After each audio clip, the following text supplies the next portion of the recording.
டெல்லியில் கடும் பனிமூட்டம் காரணமாக 128 விமானங்கள் ரத்து செய்யப்பட்டுள்ளது. தலைநகர் டெல்லியில் கடந்த சில நாட்களாக கடும் பனிமூட்டம் நிலவி வருகிறது.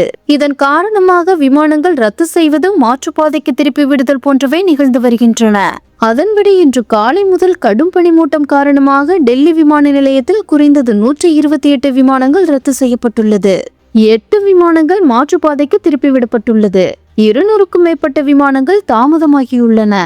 கடும் பனிமூட்டம் காரணமாக புறப்பட வேண்டிய 64 விமானங்களும் வருகை தர வேண்டிய 64 விமானங்களும் ரத்து செய்யப்பட்டதாக அதிகாரிகள் தெரிவித்துள்ளனர். இது தொடர்பாக டெல்லி விமான நிலையத்தின் எக்ஸ் பதிவில், பனிமூட்டம் காரணமாக காட்சி திறன் குறைந்திருந்தது. தற்போது அது மேம்பட்டு வருவதாகவும், இருப்பினும் விமானங்களின் புறப்பாடு மற்றும் வருகைகள் பாதிக்கப்பட்டுள்ளது.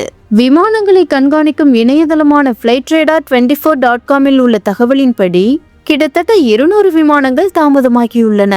ஒவ்வொரு விமானமும் புறப்படும் நேரத்தில் 24 நிமிடங்கள் தாமதம் ஏற்பட்டுள்ளது. டெல்லி மற்றும் வட இந்தியாவின் பல விமான நிலையங்களில் பனிமூட்டம் தொடர்ந்து நீடிக்கிறது. இதனால் காட்சித்திறன் குறைவாகவே உள்ளது. இதன் விளைவாக விமான போக்குவரத்து இயல்பை விட தாமதங்கள் ஏற்படுவதாக இண்டிகோ நிறுவனம் எக்ஸ் தளத்தில் வெளியிட்ட பதிவில் தெரிவித்துள்ளது. டெல்லி சர்வதேச விமான நிலைய நிறுவனம் தேசிய தலைநகரின் இந்திரா காந்தி சர்வதேச விமான நிலையத்தை இயக்குகிறது. இது தினசரி சுமார் 1300 விமான போக்குவரத்தை கையாள்கிறது என்பது குறிப்பிடத்தக்கது.